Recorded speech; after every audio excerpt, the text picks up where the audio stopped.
Ladies and gentlemen, on behalf of NAPA Auto Parts and the NAPA Auto Car Centers nationwide, welcome to the second annual NAPA 200. And now, gentlemen, start your engines.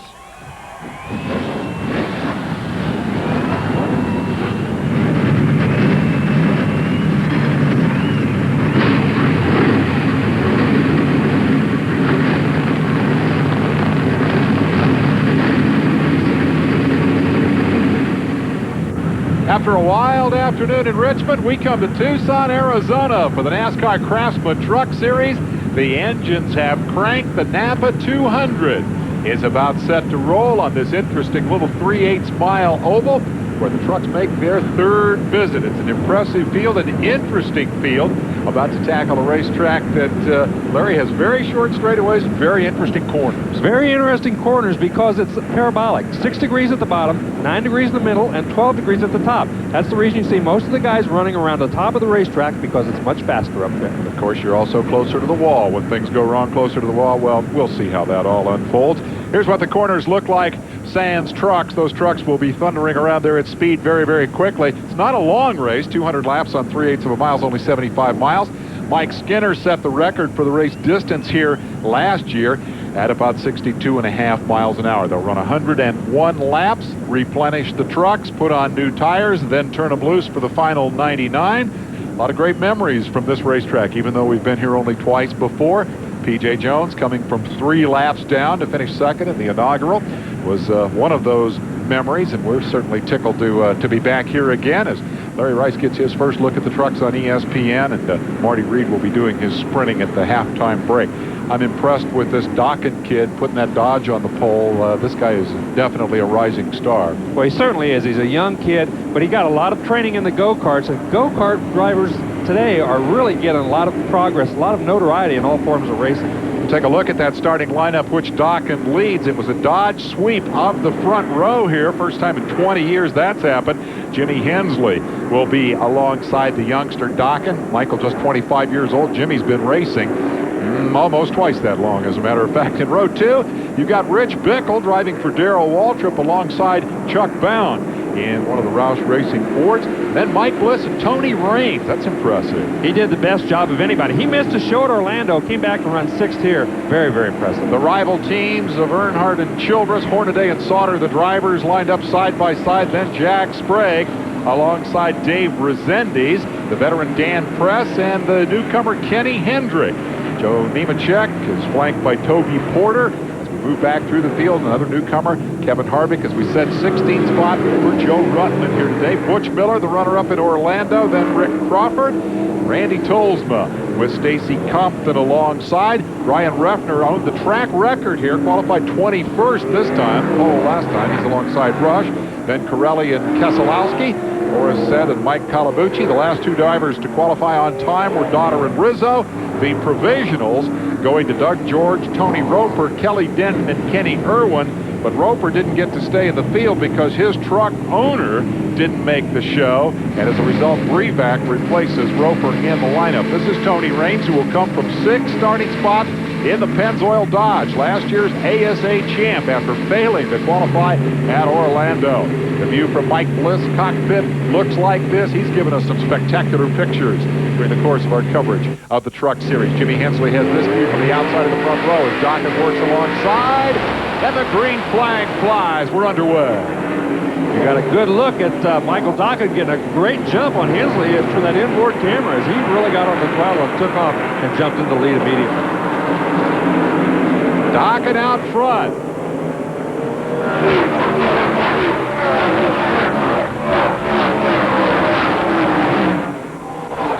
Bickle took advantage of the bad start by Hensley to go to 2nd spot. Jimmy rides back in 3rd spot, then comes Bound, who has a notion down on the bottom. Yeah, Hornaday's down on the bottom as well as Sprague. Both those guys went to the bottom immediately trying to gain some spots. As we can see, Hornaday down on the inside right here. Right, real close coming up there off that corner. Tony wondering for a moment as Hornaday got a little loose in his attempt to get around Mike Bliss. This is the race for 5th, 6th, and 7th. Yellow Pennzoil Dodge carrying the camera. Raines running in 7th spot. This is the view out the back from Bliss. You can see the Hornaday right away. After he couldn't make the pass, he dropped right in behind him.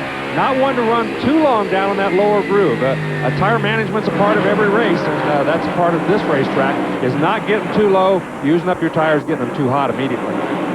Leader splitting up to run 2x2. Dokken trying to hold off Bickle. Meanwhile, Hensley has his hands full with Bound. Yep. Right now, Bickle seems to be just a little bit faster than Dokken. He just can't find a way and doesn't want to take a real chance. You can see him right there looking underneath, but not taking too big a chance of diving in under. Bickle got the drop on the pole sitter Refner last year, passed him on the first lap and went on to lead, what was it, 117 laps or something before surrendering the lead. This time he's trying to do something similar with Dokken, get that pass made early if he can. Yeah, you can see him coming off the corner. He tries to tuck down underneath, coming off the corner. Can't quite get enough momentum down the straightaway. When he does that, kills the momentum and has to fall back into second almost every corner.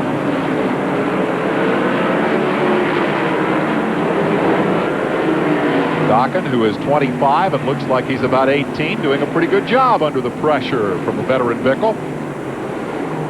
Yeah, Bickle now, he's dropped right in behind him. Now again, he looks down at the bottom, but he ran for 2 laps right in his tracks, right behind him, not trying anything, not trying to get that advantage. But you see right there, Dokken got just a little bit loose coming off the corner, and that's not a good sign this early in the race.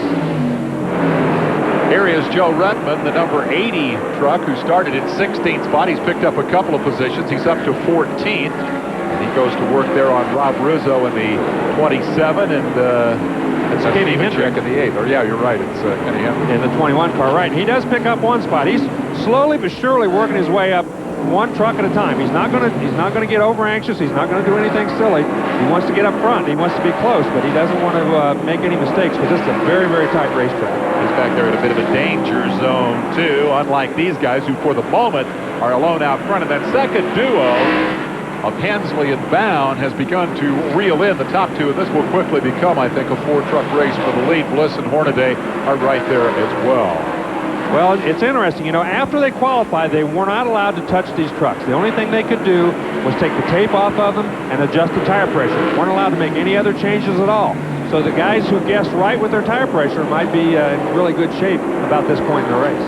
Jack Sprague punted in the final lap at Orlando, currently sitting at 11th spot. 2 positions behind him comes Redmond. You don't want to make too much of that rivalry because we'll be accused of being media guys trying to hype up the controversy. But I'll tell you, when Redmond called him one whack Jack yesterday, it sure got everybody's attention. Well, I think when he said that, it got everybody's attention. Everybody was roaring at the press conference. Sprague didn't like it. No, he didn't. And, hey, racing, you got to give it a little, you got to take a little in racing. Unfortunately, Jack was the one that did the taking that time, and he didn't like it very much. As we have heard before, what goes around comes around. Of course, this whole thing started back in New Hampshire. Let's leave that alone. Let's talk about the race that's going on here today because it's a good one. The top 4 are all hooked up in a scuffle for the lead. It's the NAPA 200, and it's coming to you from Tucson. We'll be right back.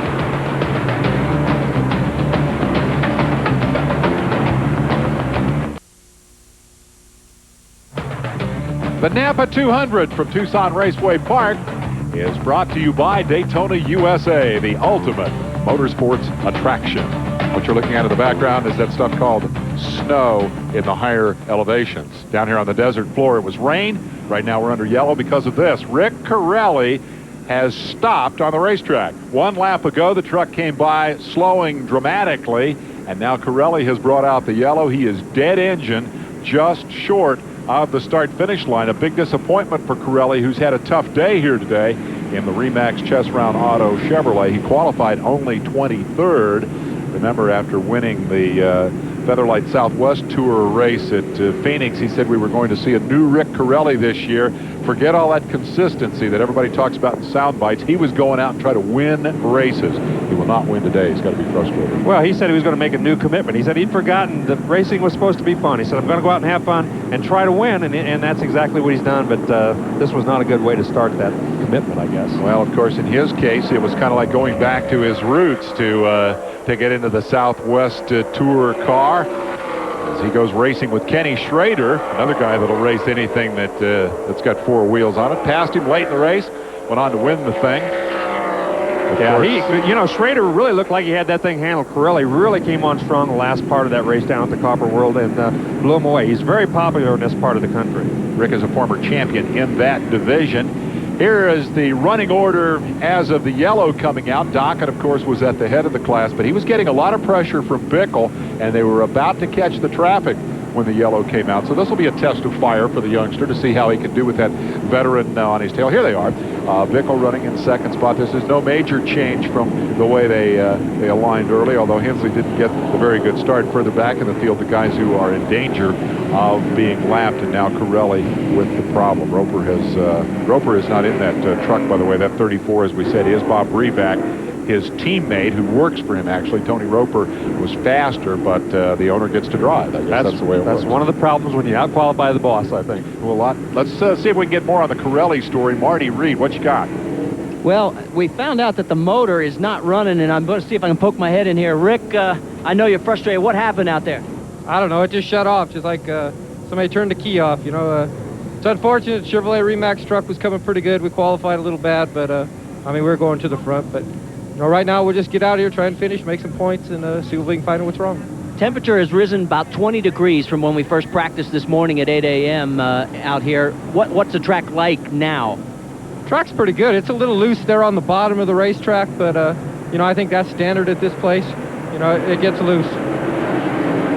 Okay, they're going to tell him to try and fire the motor. Back to you guys. And back to green we go with Dockett getting a great jump. Yeah, and you can see that Hornaday jumped down to the inside, and he's gained at least one spot, and maybe two, as he's running right alongside of Bound. They got Bliss on the restart. He works on Bound. Jumps in line behind Hensley. A great restart for Ron Hornaday, who had a disastrous Orlando. Big crash, cracked ribs, a lot of pain. He's 100% healed up and said, I am ready to get at it. I'm ready to get after my championship defense here in Tucson. And it looks like Michael Dockett is much better at the start of the race than he is on the longer runs. We can see him slowing up just a little bit, or the other guy's getting faster. I'm not sure which. But on this restart, again, he jumps out into a 3 or 4 truck length lead, and everybody else is kind of bunched up back there in second, third, fourth, and fifth. He's had Bickle to worry about from the get-go, but Hornaday is definitely on the move now, up into fourth spot. Hornaday won the inaugural here 2 years ago. We mentioned the great performance in that race by T.J. Jones, but it was for second place because Hornaday was the guy who came to this racetrack that he liked so much when he was a regular in this part of the country and went out and won. The very first truck race that we covered on ESPN. That was a good one. You can see that Bliss is also doing a nice job. He's running a little bit up on Bound right now, trying to find a way to get around him. He's running in off of the corner just a little bit high. Let's ride along with him and see what he tries to do here.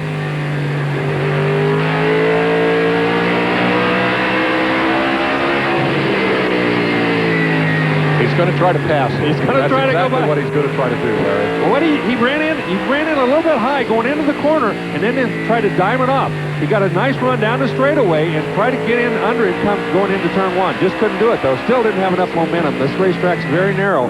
Some instances, but look at this. Hornaday, on the other hand, is not having any trouble. He's gained another spot as he went around Hensley. Hornaday has picked up third position, putting Hensley behind him, and definitely is the man on the move. The NAPA Chevrolet, the NAPA 200, put it together. There is incentive here for Ron Hornaday as he seeks to successfully defend his NASCAR Craftsman Truck Series championship of a year ago. He's pulling away from Hensley. He'll go after those leaders in a hurry. That's a fast truck. Yes, it is. And he once he catches those guys, they're coming up on some lap traffic. Once they catch that lap traffic, ooh, Corelli comes back across the racetrack right in front of our leader, trying to get back in the fray of things, and it looks like he's still having trouble. This battle continues. Bliss cannot find a way around Chuck Bound. Here's what it looks like from the outside as he rubs a little on reins in the yellow Pennzoil colors. Tony's sitting back there saying, just as soon as you guys finish crashing, I'm going to pass both of them. Well, you know, that's a chance you take. When you go down inside of somebody, you got to make sure that you can get back in line if you aren't successful, because if you don't, the whole train's going to go by you. And you can see right there the back end's wiggling a little bit, so he's not exactly set up the way he wants to be right now. First look at the black 3 today as Jay Sauter gets into the action. An 8th starting spot. The yellow will fly. And it's Rick Corelli again setting dead in the water down in between turns 3 and 4. He came across the racetrack, and it looked like as soon as he got across and started getting on the gas, the thing died again. And He's just having a terrible day. Boy, frustration indeed. So Corelli is 2 for 2 in terms of bringing out the yellows. We're going to take a break. NASCAR timing and scoring presented by MCI. Take a look at how they run as we go to the commercial.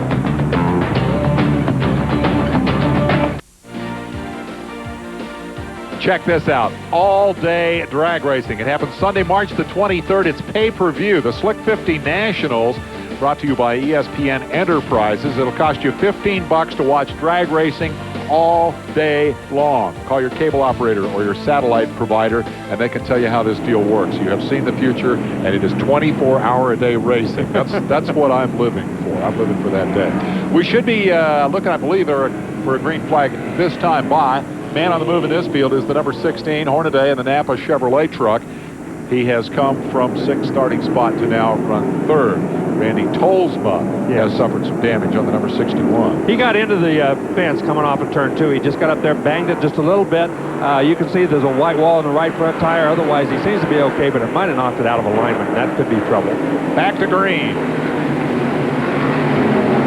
Once again, Michael Dockett gets a terrific start. Every start and every restart, he just takes off. He gets a couple of truck lengths lead, and then it seems like the longer they go, the stronger Bickle gets for catching him. This time it wasn't nearly as big a lead as he's had early. Dockett a little loose right there. I said Hornaday qualified 6th. He was actually 7th on the grid and has shown the most improvement in terms of positions here. In fact, this would not be a bad time, I think, to go to our NAPA field summary and run them down for you. Look for your favorite driver among the truck racers. Right now, the top 10 are all pretty much single file. Jack Sprague in that 10th spot. He's actually just picked up a position. He's moved around Dan Press, and that's going to put him right on the tailgate of Jay Sauter further back in the field. Stacy Compton had a good qualifying run here today. Keselowski in the Dodge, Rizzo, the road racers, picked up a couple of spots. Tolsma, as we said, with a little bit of difficulty. Calabucci had a better than average run here. Corelli is out with motor trouble. And the field summary here as we go to Jack Sprague and see what he can get going here. He's up in the 9th spot. Well, if you look at the right front corner of that truck, they had a little trouble in practice. They hit the fence earlier. The brakes locked up. He went in the fence, hurt the right front corner. They had to go back in, realign the whole front end. But obviously, they got it done very well because he's pretty quick right now on the racetrack. He did a good job in qualifying as he came back to qualify in 9th spot. So Sprague had actually backed up out of the top 10 and has now raced his way back to the point at which he began the day qualifying. But again, we re-emphasize, by the way, that is Dan Press there in the 75 where he is racing as Dan rounds out the top 10. I don't think we can overemphasize. Look at this. Look at this. Jay Sauter on the inside. Hello. Tony Raines. Now he's right alongside. Ooh. And says goodbye. And look at this. We see Press. Dan Press on the inside of both of them. Raines had to get out of the throttle. He took advantage of that. Got up to the side of him. Now he's going to lean on him just a little bit. Press is an old guy. Look at him beating up on these kids. I love it. You can see right there, he had to make a little adjustment real quick with the steering wheel. He did very well in this race last year. Likes this racetrack.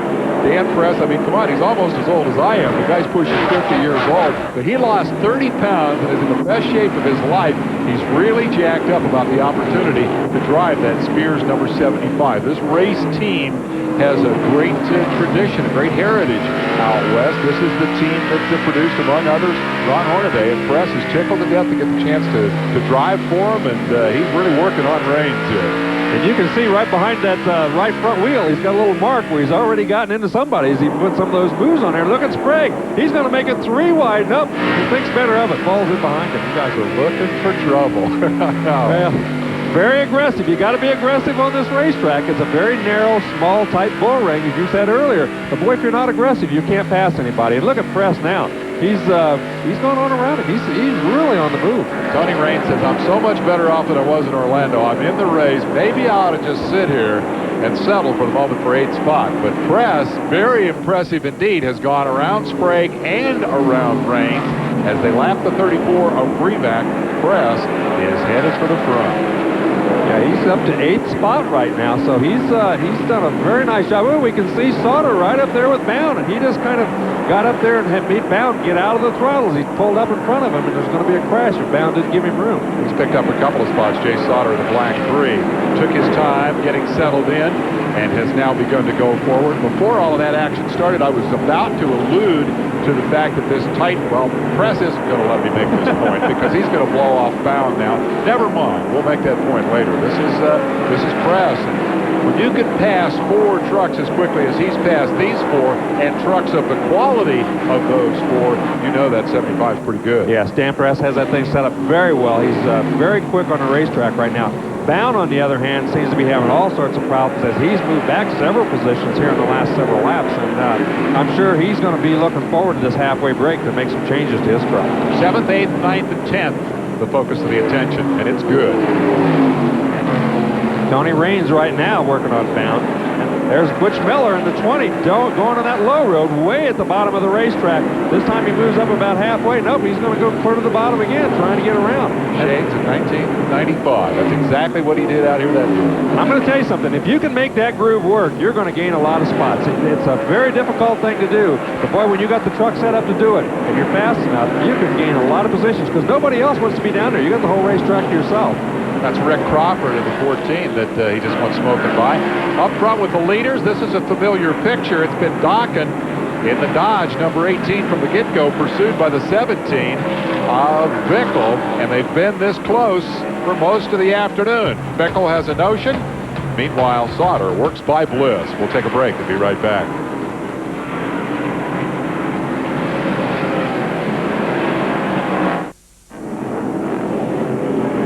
We go to commercial, we go to yellow. That's been the pattern thus far today. This time it's for Bob Keselowski.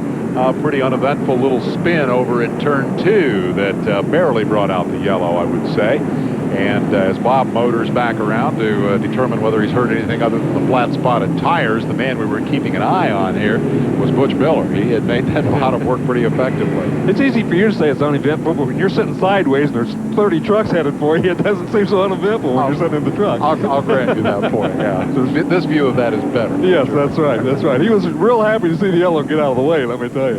But you're right, Butch Miller was the guy that was really on the move. He was using that low groove right at the bottom of the racetrack, and he'd gone from about 15th up to 10th right before the yellow flag. And the longer the race went, the faster he got. And for what it's worth, Keselowski just motored up beside the number 13 truck of Mike Calabucci, and they exchanged signals, so perhaps that relates to the source of the spin.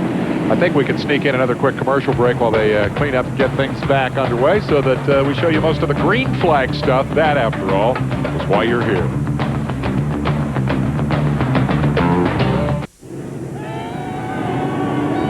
A lot of good-looking race fans here in the Tucson area as they turn out for the NAPA 200. Here's how they look from 1,000 feet overhead. From the Miller Eagle. The Eagle, a unique twin-engine airplane that Miller Brewing is using to provide fans an exciting view on sports television. TV's fastest eye in the sky. That thing will fly 180 miles an hour. That'll certainly keep up with the trucks, which don't go anywhere near that speed around this joint, but speed is not so much the issue here. Competition, close racing, and figuring out where to go on the racetrack to make your pass. And Butch Miller seems to have that figured out. He's gone from 20th to 9th, and most of those he's done in just the last 8 or 10 laps. As he set back in about 18th or 16th spot for most of the race, but boy, he was fast the last few laps. Dawkins led from the get-go. We're back at it. Dokken once again, look at that, 2, 3, 4 truck length lead every time they take the green. But oh, look at Ruttman, he got way high coming off of turn 2. That's Joe Nemechek, or John Nemechek, sorry, down on the inside of it. I think we had Joe in the beginning. I believe so, yeah. I'll take advantage of that. We can get another look here and see what happened with, well, we see the tail end of it. He may have brushed concrete up there. May have taken the LCI logo off the right side. Well, I'll tell you what, as we talked earlier about it being 6, 9, 12 degree banking, and then there's marbles, and then there's concrete. He had them all in that little incident right there. And he's got some smoke coming out. He might have a tire rubber, or he might have an oil leak that caused him to get up there in the first place. In either case, he's got problems, and he's down on the inside of the racetrack. Marty Reed, can you help us?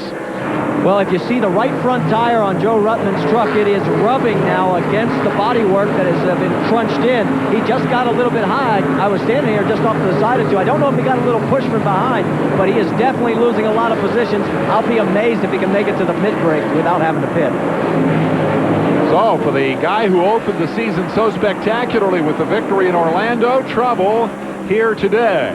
Up front, trouble for these two, I think. Hornaday has moved to third. Dan got a decent restart, and perhaps for the first time is ready to get up there and challenge before the midway break, which we are closing in on, actually. Time flies when you're enjoying a 3/8-mile racetrack. 16-second laps doesn't take long to rip through 101 of them. And so the Gatorade Halfway Challenge awaits as we approach the 80-lap mark, and there is Hornaday, all healed up from his cracked ribs and ready to try to score his first win of the year and his second on this racetrack. There's Boris said, one of the 23 rookies that we had show up here this weekend. I mean, there was rookies everywhere. He did a very nice job, qualified, at least he made the race. He's around now running in 25th and seems to be catching on. This is a whole lot different than a sports car race. A winner at the 24-hour race at Daytona, the Rolex 24 in the GT3 class earlier, and now doing something very, very different. Our MCI rookie update shows that Kenny Irwin, currently 22nd on the racetrack, is the leader amongst the rookies here. That in terms of points, not in terms of position on the track, but he is the point leader for the Cintas Rookie of the Year competition, for which Said is also a competitor. And I think Kenny Irwin has gained a lot of spots. As you remember, he started back in around 30th position and up to 22nd, so he's gained a few spots so far. Having to take a provisional to get in here was a bit of a disappointment for Irvin, that he is now showing in 19th position, and for the record, Said is now 24th in the number 44 track. Yeah, he started at 25th, so he's kind of hanging his own, and he's, he's not gaining a lot, he's not losing a lot, but the big thing he is doing is getting a lot of short track experience, and believe me, it's so important just to get laps in any kind of a series that you're in, especially a series as new as this one is. How about the Dockin kid in that Dodge? He has led this thing from the drop of the green, and Bickle, who led the entire first half last year, has not been able to do a thing with him. Well, I think what's happened is Bickle, as the race has gone on and on and on, his truck has started working a little bit worse. Dawkins' truck has stayed pretty consistent. He got a Bickle gain on him a lot at the first of the race because his tires, I think, were a little better, a little newer. He had it set up a little better. But as the race went on, Dawkins stayed about the same. Bickle's kind of lost the handle a little bit, and really he's keeping up, but he's not gaining anymore. And Hornaday, likewise, I had really expected him to continue his charge and reel in the leaders. He's not been able to do that. You can see the interval from Bickle back to Hornaday, and it appears to be pretty stable. You can't really see the parabola, if you will, of these corners, but where they are running, the fast groove is, in fact, the 12-degree banking. The differences, the variation in the banking is only 3 degrees at each increment, so it's difficult to see, but you can sure feel the difference when you're driving the truck. And when you just go out there and walk up and down the bank, you can feel a definite difference just walking up and down. It changes. It's a very smooth transition, but there's a definite difference in the 3 grooves. In front of the leaders, we see Ruttman. Look at Hornaday going to the bottom, trying a trick on Bickle. Didn't work, but with fewer than 10 laps remaining to the halfway break and the $1,000 from Gatorade on the line, Hornaday says, watch me, I'm going to fool him. Yeah, it looks like Dawkins is beginning to loosen up. Looks like the back end is, just watch the back end. Looks like he's hanging that thing out, is wiggling a little bit. And so both of these guys are going to give him a run, try to be leading at that halfway mark. Butch Miller, set up to run on the bottom, has made an impressive advance. Hornaday, taking a truck that's not set up specifically for that, is doing a pretty good job of it here. He's going to make it 3 wide. He's alongside Bickle and wanting the leader, and that's Ruttman in front of him. The Orlando winner trying desperately to keep from getting a lap. This is good. Well, Ruttman just wants to stay on the lead lap, and he's moved back up in the groove, and it looks like he might have worn off everything that was in the way of that fender, because it doesn't seem to be smoking right now. Look at Hornaday. He's on the inside. Now then he's upside duck, and he's past Bickle, coming off the corner. He's making it work down there. We got one on the wall. That's Press. Dan Press has hit the wall, but not yet a yellow, and that means that Hornaday will complete the pass, and now the yellow has come out. Hornaday completed the pass before the yellow flew. Remember, while Winston Cup cars race back to the yellow, the trucks do not. The yellow flew with Hornaday in the lead. They will revert to the end of the previous lap. I think the leader is going to be Hornaday, but we're going to wait till they confirm that. Perhaps they are discussing that as they drive together down the backstretch, side by side, which is just what they were doing at flat-out racing speed a lap ago. And if you think Bickle's going to give in that easy, I don't think so. It happened close to the midway break, and in fact, I think was motivated not only by the Gatorade halfway money, but by the opportunity to lead the thing going in to halftime intermission. And then it was interrupted by Dan Press slapping the concrete up in turn 2. Press had been very impressive indeed, as we documented earlier, coming up through the field, perhaps overcooked it just a little, and tried to scrape the right side off the truck. Yeah, I'm not sure whether he really got in the wall. It looked to me like the engine was doing all the smoking, so I'm not sure whether he actually got into the fence or whether the engine just blew up causing all that smoke. Well, you could be right. I was giving him credit for that scuff I saw over there on the NASCAR logo, but I didn't actually see him put that scuff there, so that could be from an earlier incident. We're back to green with Hornaday out front. Oh, and look at sprint to the midway point. Keselowski was on the inside. He didn't think the green was going to come out. There was a big jam up behind him, but the leaders on the outside took off, and Hornaday got a great start. It's tough to out-jump Hornaday on restarts. He's good at that stuff. We haven't talked a lot about Sauter, but he's up to fourth as they come to the midway break. And he's made an impressive run to get there. In fact, he's challenging Dokken a little bit here just to keep him honest as they come to halfway. Yeah, he's going to try to get into that third spot as they come around. No, he won't make it. Just short. Halfway flag flies. Wow. A lot of action in that first half with Hornaday providing most of the fireworks right at the end. Went down on the Butch Miller lane and rode it all the way to the lead. We'll take a break. We'll put Marty Reed to work figuring out what they're changing on those trucks.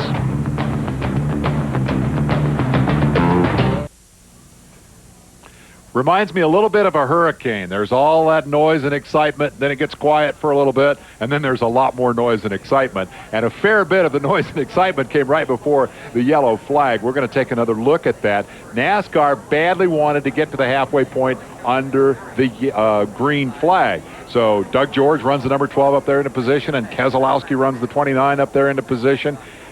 But then somewhere it all went wrong. Well, Keselowski thought he should be in front of George, so he pulled down on the inside of him, and he's trying to get out of the throttle so the leaders can catch up with him. While he's out of the throttle, they're in the throttle, and everybody behind him got all messed up back there. Almost was a big crash is what happened. He had the out of the throttle part of it dialed in. Let's go to Marty. He's on the run. Oh, well, it's a little cramped down here, but you picked the right time to lead. A little extra bonus at the halfway point. What's it like out there?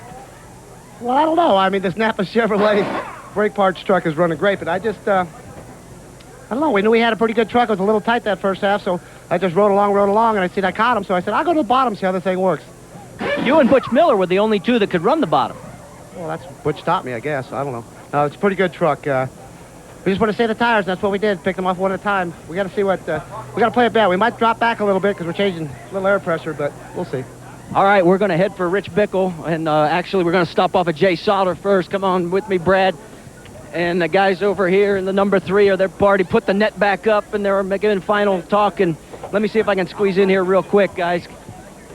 Jay, nice move coming up at the second half there. What was the difference for you? Did the track come to you, or did you find something? Well, I think track kind of came to me, but these GM Goodwrench guys are pretty smart. They told me to take it easy on the tires and wait for the second half, and that's what we're going to do. Okay, guys, take it back up top because it's a little bit of a stretch down to Rich Bickle. I'll be right there. I'm glad we got a look at that good-looking kid's face. New face in the Black 3 this year, Jay Sauter. The question has been, how are you going to fill those big shoes of Mike Skinner? And he dodges that one artfully. He says, I'm just working on creating my own pair of shoes that somebody else can fill further down the road. Here's what the place looks like from high overhead. Here is your running order at halfway. Hornaday comes up and blitzes by Bickle and Dokken. After Dokken led most of the first half of the race, Sauter, as we said, has come from 8th to 4th. Hensley went backward from the front row. And here are the rest of the guys who have been struggling with this tricky little racetrack. Behind you see what was rain here at the track, but snow up on the mountains. And now Marty is down with Bickle. Yes, guys, making final adjustments on tire pressures. Rich, you and Dokken had a good run at each other there, and then all of a sudden Hornaday comes in at the end. Yeah, unfortunately, yellow flags kind of hurt us there, and I kept getting looser and looser as we went, but I was tight there after each yellow, and that's all right. We're gonna make some adjustments here and go back and get them get this diehard Chevrolet a victory here today. A couple of guys have been able to run the bottom line. You think that's going to come in better for you? Will you try it down there? Well, I'm going to have to get down there. That's about the only place you can pass this place. So hopefully that, I can get there and get Ron loosened up and get to the bottom and get back by him because, he's raced here a lot. He knows that bonsai pass at the bottom, and maybe I should have tried earlier, but I was pushing too much, and I thought, might come up in the 18. So we'll just make some adjustments. Like I said, try to get this diehard Chevy back up in front.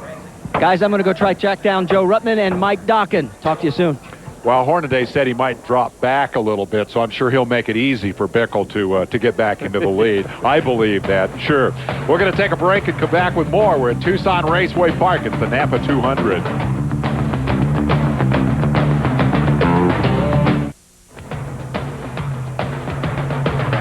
March roars in like a race car, actually. We've got the kart season kicking off this weekend. Full qualifying. You'll see it tonight at 9:30 Eastern Time on the Deuce. Of course, they're down in Homestead, Florida. And the kart weekends traditionally include the Indy Lights. You'll see the Firestone Championship competition. That'll be Sunday at 4 o'clock Eastern Time, 1 o'clock out here on the left coast. Hope you'll tune in for all of that open wheel action. Let's get back to Marty. The trucks are coming out. Marty, you catch somebody before he left there? Yeah, unfortunately, Joe Ruttman wants to be out there, but he is not. There is a lot of work going on this front end. What happened, Joe? First on the crash and now on the damage. Well, what happened is I got into too deep and too high into one and just got her in the wall. The driving error is what that was. And then as we didn't have any brakes, and it must have knocked the caliper off in the rotor, and I'm sure it bent the upper and lower control arm on the right-hand side. So we're just going to try to fix her if we can. So you're going for points from this point on? Oh, yeah. It's knocked us out of being competitive. I'm just, you can't run with no brakes, so we got to get that fixed up. So the driver's going to have to think more next time. Hey, guys, I hate to say this, but Michael Dokken escaped me. If he's going to talk to us, it's going to have to be in victory lane. The crew chief for Joe Ruttman, who will, I'm sure, share his sentiment about driver error there, is Randy Goss, the former national dirt track motorcycle racing championship. Here's your Dodge race recap. The leader is Hornaday, who led a grand total of 4 laps right at the end. There were 2 lead changes during the course of the first half, 4 cautions for 17 laps. They broke the old record for cautions in the season opener at Orlando, but for Tucson standards, this has been a relatively clean and fast race here. The truck's moving back around to the front straightaway to regroup and reorganize, and we're still waiting for Hornaday. We'll take a commercial break and come back for the restart.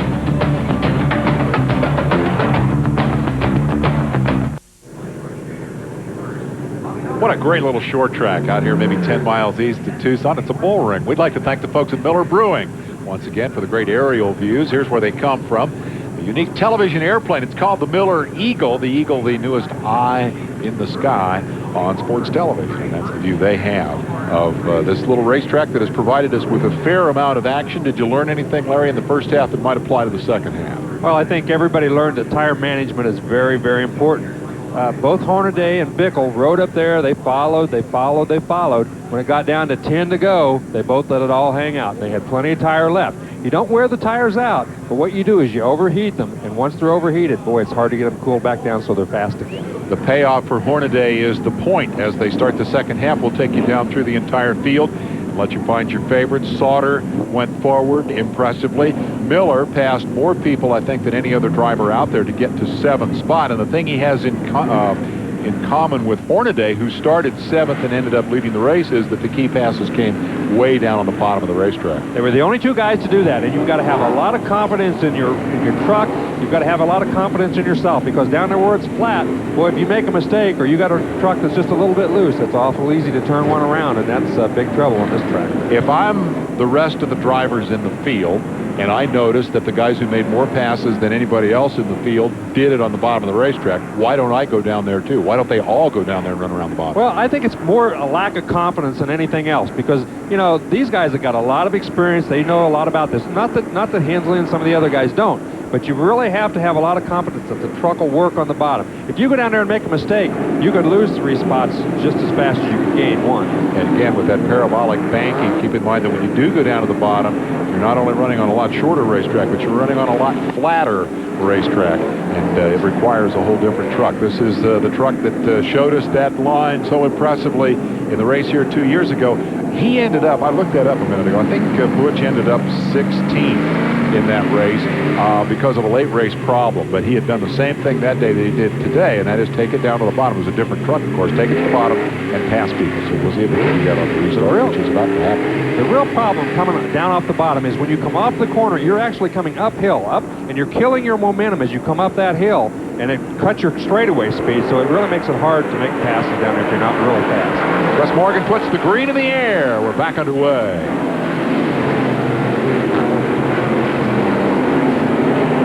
Keselowski trying to wedge himself in front of the fellow Dodge driver Dokken and impede the progress of the pole sitter a little bit here. Battle for the lead. Hornaday said he might go backwards at the beginning of this segment. It looks like Bickle might give him a little trouble, and he does go around it. I didn't believe it, but doggone, look at that. He was telling him, don't you ever believe a race car driver? Yeah, I believe everything they tell me. Well, I'll tell you what, that's impressive. I mean, Bickle passed him. Now he's just driving away from him.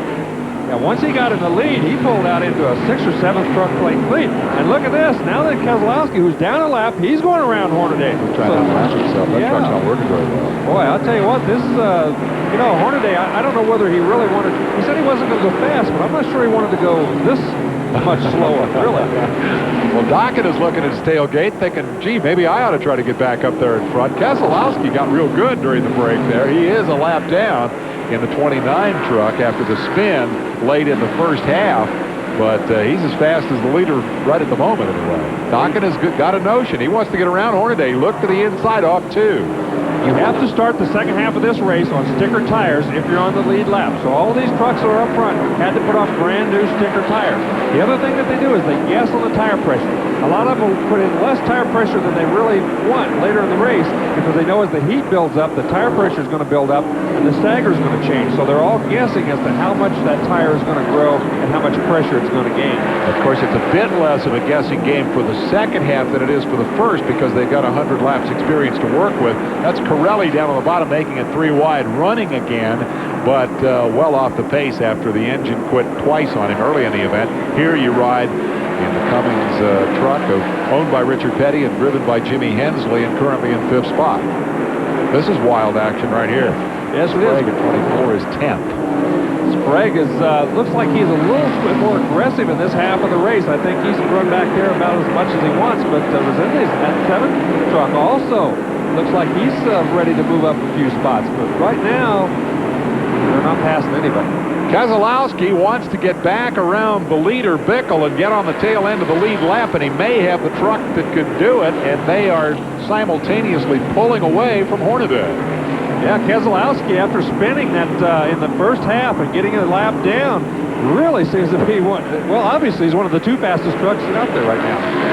Bob is the driver, and Ron is the crew chief. The Keselowski brothers having a pretty good run here. We'll take a break. Get back and see how it pans out. We're back. You haven't missed a thing. Keselowski didn't get his lap back. Miller is still working on the bottom. He's in number 20 right there. Well, I tell you what, he's been running that bottom groove for the last 5 or 6 laps, and he gets in, he gets right down to the bottom, much shorter, but as he comes off of the corner, he just can't quite squeeze up into the top groove, and it really is hard on your tires. If he has that truck set up perfectly, he might be able to do this the whole second half of this race, but otherwise, man, it could be a disaster near the end of the race. Okay, we're looking at him from Hensley's truck, which you can just see the corner of now ahead of Mike Bliss as Bliss comes up alongside. Breback on the bottom complicates things a little bit as Miller has to make it 3 wide but finds room. He's kind of been running in that gap between the 43 and the 2 for the last 10 laps. He can't go forward, but they're not able to advance on him either. So it's kind of status quo for the moment for Butch Miller. Well, and he's had a chance to move up. He's had a chance to move up and take that high groove as Bliss is a truck length back, but he doesn't want to. He likes the bottom. He seems to think he's going to gain some spots down there, so he just keeps running it lap after lap. We got a glimpse of Sauter there in the black 3. He made a run at Dokken during the commercial, couldn't get the pass pulled off. And Hornaday, I was beginning to wonder if perhaps Hornaday was holding this 4th, 5th, 6th, 7th, 8th, and 9th place train up, but the answer to the question is no, because Hornaday has pulled out now to about a 3 or 4 length lead on Dokken in 3rd spot. See this one flashing by Speedy Cam there, and he has a notion to go try to run down Bickle. Yeah, you can see right Butch Miller, though, very persistent on that bottom, and he's just running about the same speed. He gains a little bit through the middle of the corner.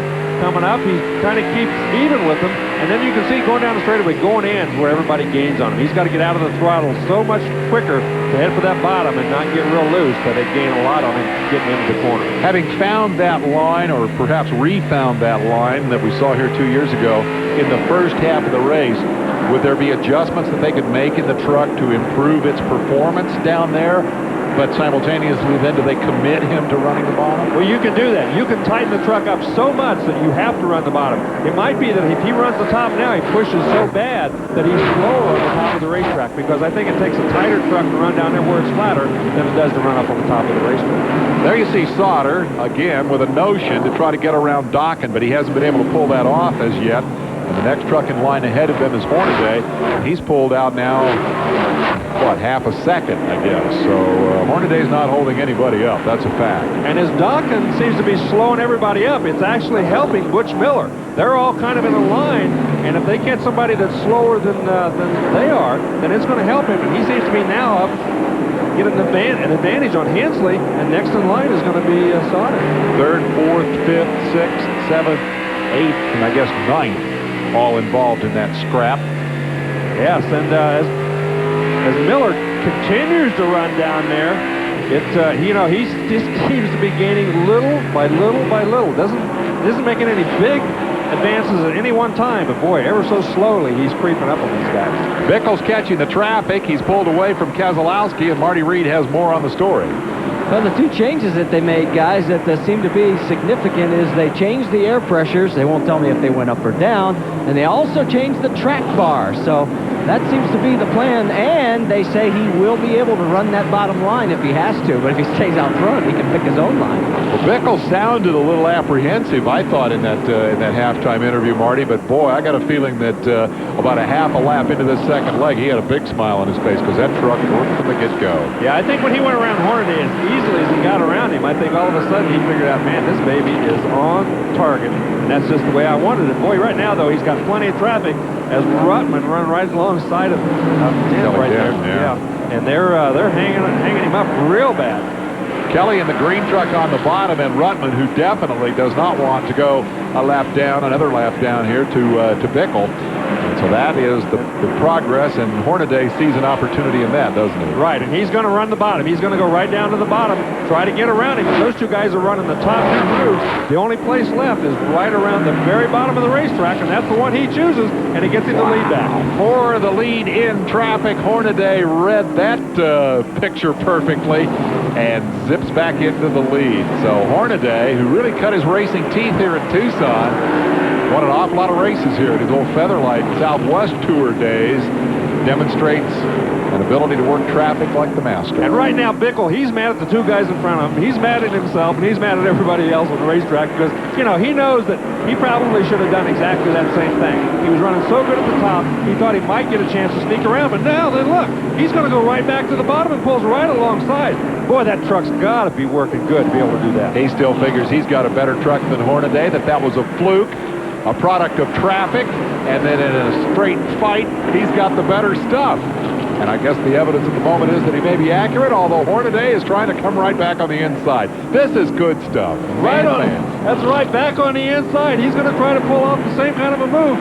Doesn't get it done, though. Looks like both of these trucks are working better down off of that real high groove than we maybe expected. They're both able to run down there in that middle groove or even lower and still be very fast. Let's see, with the time change, it's probably just about the end of happy hour in Richmond, and I'll bet old DW and the Intimidator may be tuned in the back of the hauler to see who's got the best truck driver in their stable. Bickle for Waltrip, of course. Hornaday for... Yeah, the Feds have got everybody out there kind of on the edge of their seat here. Hornaday, though, right now doesn't seem to be quite as quick as, again, Bickle's pulled away. Oh, we got a crash. Refner has crashed. The track record holder here, Brian Refner, who sat on the pole for this race last year as a rookie, hit pretty hard there. The left front is flat, and so Refner will require attention.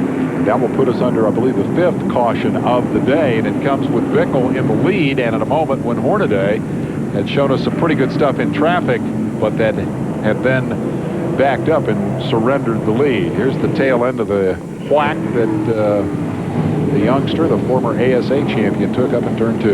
Yeah, he got into the fence going into turn 1 and followed the racetrack or the wall all the way around the racetrack, and it looked like he must have had some contact from something else other than the wall, because the left front has some damage to it too. So we will take a commercial break for the yellow while they get number 66 out of the way, and be back with more from Tucson Raceway Park. Stay with us.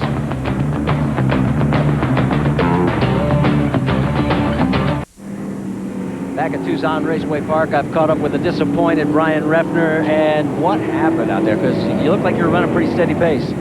Well, fair. You know, we made our halftime adjustments, you know, trying to make some improvements. And I don't know, something broke or blew left front tire. Something happened left front suspension, and had no steering, and just locked the brakes up. And that's too bad. You know, Carlin Ford was, you know, running decent. We wanted to finish, and, you know, just keep, it's a new team, wanted to keep building. But now let's have to look forward to Homestead now.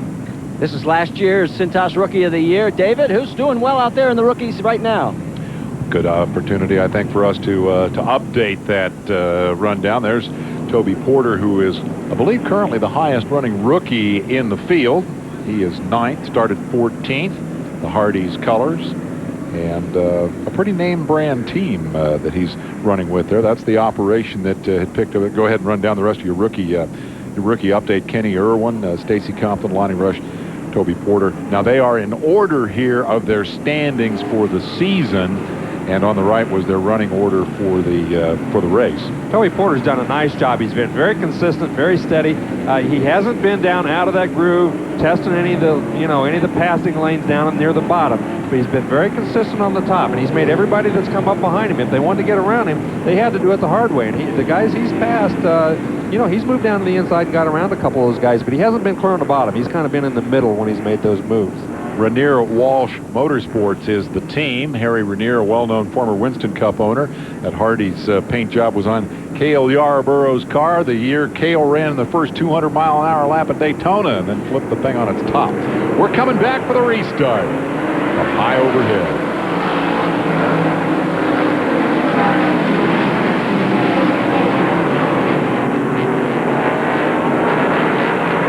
You can see how short those straightaways are.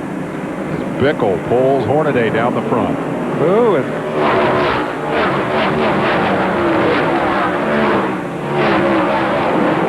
Dawkins got a problem. He got way high down in 3 and 4. He hit the fence up in turns 1 and 2 that time, as all of a sudden, just going into 3 and 4 in that last lap, he just went way up out of the groove. Got to believe that something broke on the truck, although he continues to limp along. Michael Dawkins, your pole sitter, the 25-year-old, who has picked up an excellent ride for the season in that Dana Dodge Kurt Rorick's truck.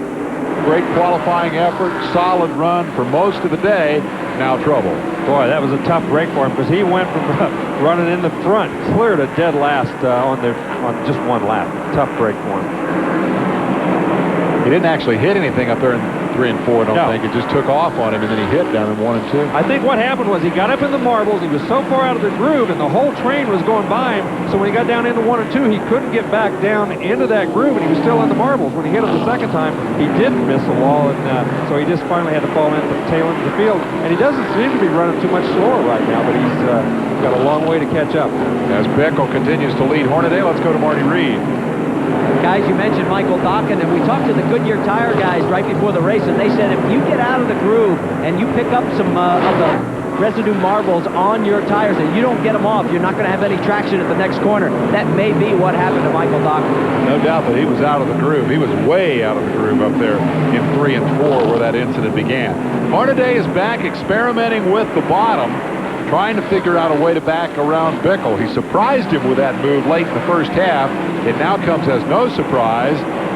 It's also not working really well. Yeah, and I'm a little bit surprised that he's going to it this early in the race. You know, I figured he might wait until 10 laps to go or so, like he did last time, to move down there and use that, because, if it doesn't work, then he's played his trump card way too early. This is Raines in 12th spot. And as he chases the 14 of Rick Crawford, you get a nice view out the front of the Pennzoil Dodge. Doug George in the 12th truck down on the inside. He's a lap down or so, and they're both trying to get around him.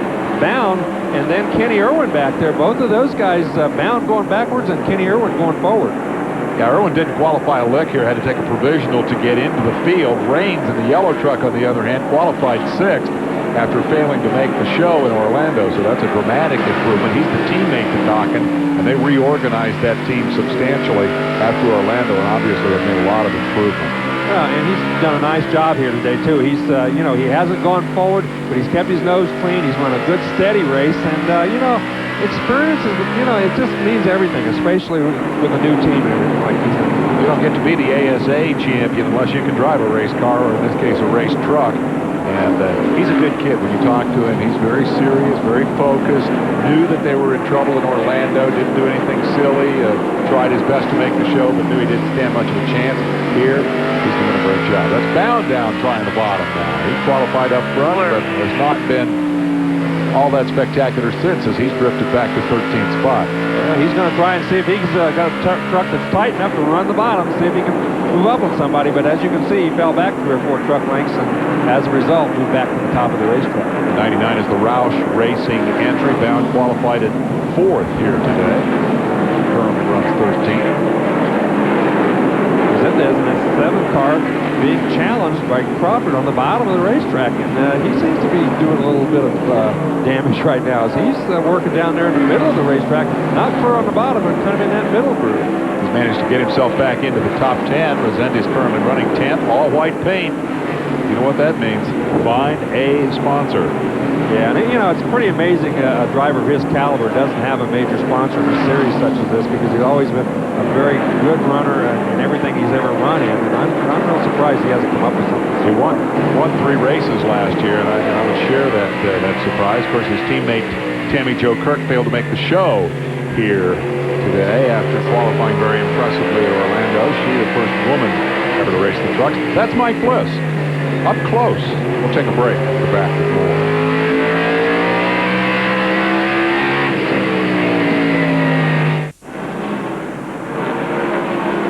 We're back at the Napa 200. You're watching the race for 3rd place. Jay Sauter, who has taken the Black 3 ride from Mike Skinner, who's off in Richmond this weekend for the Winston Cup festivities, is currently in 3rd, but it depends on where on the racetrack you look, because Butch Miller, down on the bottom, periodically gets the nose in front. Butch Miller has run every groove in the racetrack in the last 3 laps trying to get around him. So far, he hasn't pulled it off, but boy, he's trying everywhere. Marty, can you tell us more about Butch? Well, one of the things, Butch is making history today. He's the first driver in the series to drive all 3 makes, Dodge, Ford, and now Chevrolet. Walker Evans Racing has just signed a big contract with Chevrolet. He'll be running Chevys here in the NASCAR Craftsman Truck Series, but also in the Soda Off-Road Series as well. So, Butch, we were kidding him before the race. He got a big grin when I told him, I said, what are you coming out with next week, an International Harvester?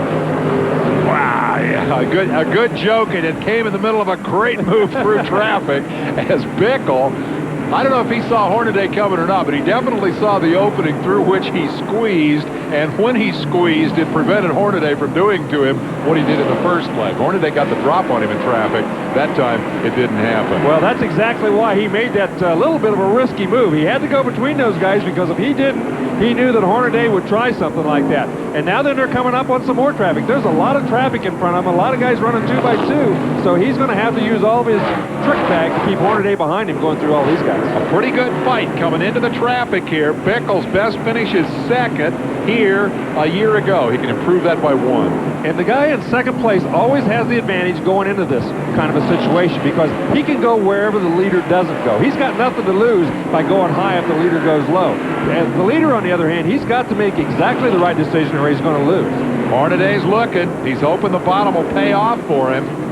But they managed to work through that traffic with no loss for Bickle. I think as long as Bickle catches them one at a time, he's going to be okay. When he catches them in packs, that's where Hornaday's going to have his real advantage, and he's going to have a chance to get around. Ooh, Bickle got a little bit loose that time coming off of 2.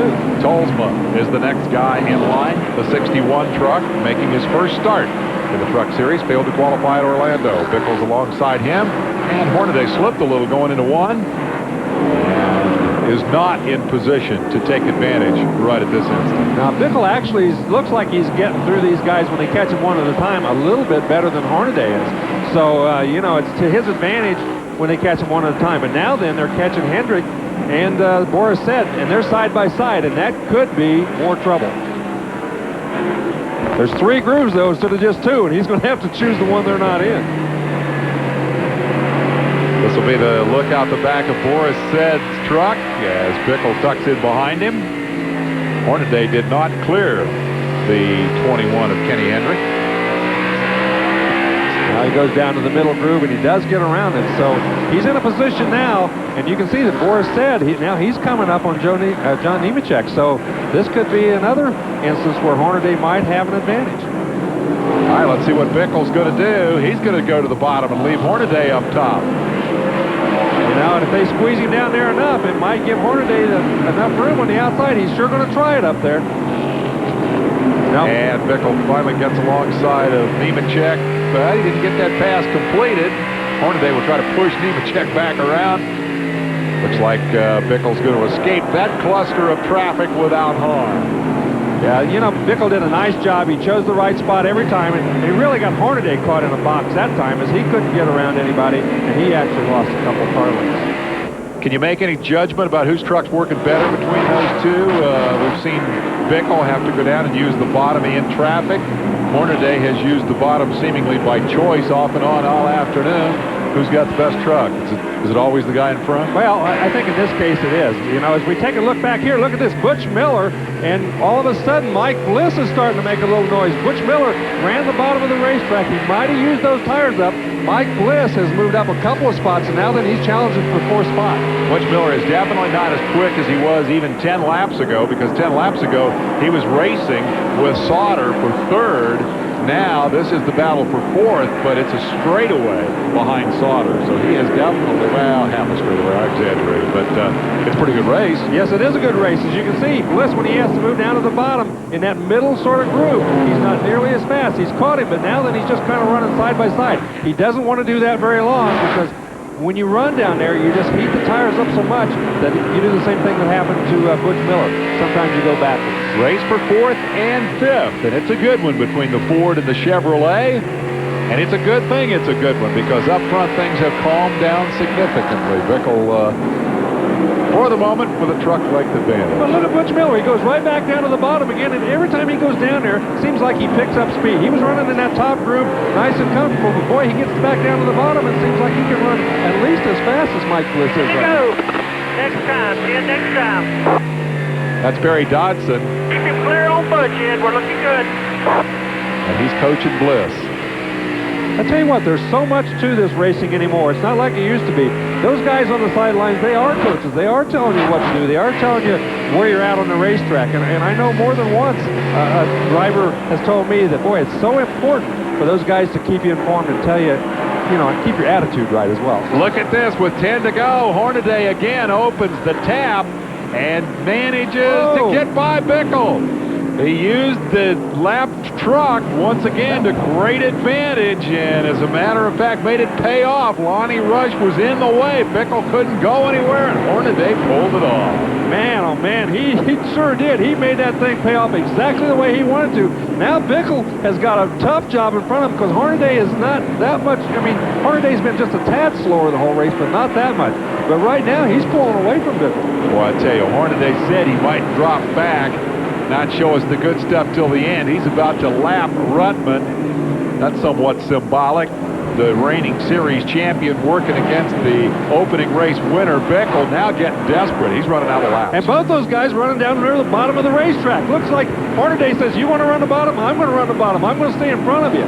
He's going to run wherever Bickle wants to go, and if it's going to be the bottom, then that's where he's going to go too. This is for all the marbles. Bickle in the orange and black trying desperately now to do something with Hornaday, who threads through this traffic like a master and is leaving Bickle behind for the 2nd year in a row. Bickle dominates in laps led, but apparently is going to come up a little short. I better not get premature. I don't think so, because Bickle's got plenty left. There's a little bit of time left. He's going to try that bottom groove, see if he can pull it off. There's lots of traffic up there, too, as they're coming up with just a few laps to go. That's going to play a big part in this race. He's going to have to do it in a hurry. Chris Morgan, the starter, showing the move over flag to the lappers because the leaders are coming. But so far, Hornaday has not put a wheel wrong He's opening up the gap on Bickle. Well, if Hornaday pulls this off, it's going to be 2 halves of the race in a row that he's waited till the very last part to really show all of his cards. I mean, he rode around Miller letting everybody think that he was a little bit slower. And then when the chips were down, when it really counted, man, he found the groove and he took off. And it looks like now he's pulled off into a 4 or 5 truck length lead. A white flag in hand. It's over. That's the last lap flag falls on Hornaday. And the guy who loves this place so much, the guy they kind of nicknamed the King of Tucson when they came here in 1995, is going to cruise to his second victory in 3 years here on this racetrack. The NAPA Chevy has won the NAPA 200. Here's the race for 4th and 5th to the wire. Bliss gets loose. Miller gets the spot. Good finish to a battle that has gone on through most of the second half of this race. Some of the contestants in that battle dropped out. Wow. It came down to a 2-man fight. Dan Press giving a wave to his old rival on the West Coast, Ron Hornaday, who has, for the second time, claimed victory here at Tucson in the trucks. We'll take a break and hear from him soon.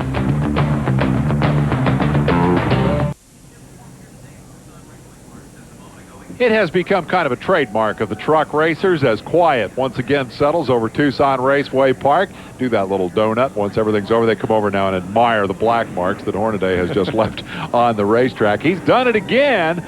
Hornaday cruising around to the cheers of the fans, and he's got a lot of them here in Tucson. He lulled everybody to sleep thinking that he wasn't as fast as Bickle, but boy, when it counted, he stood on the gas, just as he's doing right there. Let's show these guys some smoke. We can smoke them now. We don't need those round black things anymore, and the crowd will love it. I thought he was going to spin it again up there and won, but he gathered it back. I put an interesting little signature mark there on the concrete pad, and then headed for victory lane. I'll tell you what, Napa's got a lot of reason to celebrate here. The race sponsor also sponsoring the winning truck, and you were exactly right. I mean, he led the laps that mattered, both the first half and the end of the race. Exactly right. And, you know, and he drove a very, very smart race. He didn't wear anything out till he really needed to. He has just pulled into victory lane, which is back behind the main grandstand, and the party, the celebration, is ready to begin. Marty, are you down there in the middle of that? Yeah, we're right here as Ron Hornaday comes out. Look, hey, Ron, I got to get you down here. We're running out of airtime. It's awful nice when you win your own sponsor's race, isn't it? I'll tell you what, with NAPA brakes and Chevrolet pickup trucks, I'll tell you what, flawless. I'll tell you, we had a push in it. I don't know what else to do. Guys were saying up top that you were sort of holding back and looked like you had a rocket ship at the end.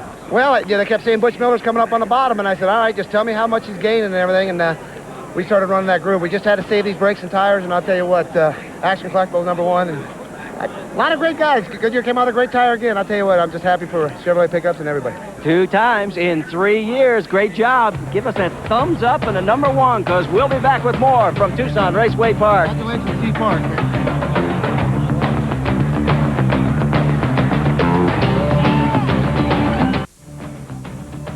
As the fans file out of Tucson Raceway Park, we're down here in Victory Lane where the celebration continues with Ron Hornaday, and I've caught up with second place Rich Bickle. And this has happened to you before here. You've led a lot of laps, and all of a sudden somebody rockets by you. Well, last year's lap traffic cost me the race. I can't say that today. You know, the crew made the right change at the halfway point. I told them out. We made the right change. We should let the air pressure down the tires, and it's my fault.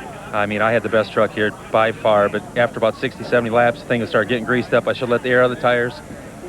I give this one away myself. There ain't nobody else to blame but it. You know, they talked me out of it, and I should have just stayed firm and said, you know, let's let 2 more pounds out of each tire so the thing wouldn't get greased up. This here's diehard bet is Chevrolet. I mean, we ran good. Finished 3rd, 2nd. Maybe we'll get our first win there at Homestead, but this is tough to take. Guys, Rich Bickle, second place. He's still in that points hunt. I'll tell you what, there's the guy who stepped up and took the blame right there. Bickle second again. Sauter third, steady as he moved toward the front. Miller, impressive on the bottom, gets 4th. Bliss 5th. And how about Rizzo? Came from deep in the field to finish 6th. And that boy's both basically a road racer. That was a good run. That's right. He started 28th, and he came back. He did a terrific job, and he did it so inconspicuously we kind of missed the whole thing. Well, I think a lot of that came late because he was outside the top 10 with about 20 to go. On back through the rest of the field, Stacy Compton, after a good qualifying effort, winds up in 16th spot. Tolsma's top 20 in his very first truck race. We'll take a break and come back. Back down here in Victory Lane at Tucson Raceway Park, we've caught up with third place Jay Sauter, and you were telling we were talking before while the commercial was on that Butch Miller was really amazing on that low groove, and it had an effect on your race. Oh, definitely. You know, he worked hard on the bottom. The bad part was that he used up his tires trying to get by me, but I used up my tires trying to keep him down there. And so I was just glad to see him and Bliss working side by side at the end. That gave us the edge in third. Are you comfortable? Are you happy with the improvement that you're making now with the team? Absolutely. You know, we got to go one race at a time. You know, these guys in this GM Goodwrench team, they're smart, they're tough, they got a lot of experience behind them, and we're just going to keep plugging away each week, and we'll get that first win here shortly. As far as looking down the road, what do you see? What little element is missing? Well, maybe a little driver input. You know, we needed to make a little better adjustment at the half, and we didn't quite get it. We'll just take better notes, and we'll do a little more testing, and we'll be better for Homestead. All right, well, we'll see you there. And we'll be back with one more bit of information from Tucson Raceway Park before we close out here. Stay with us.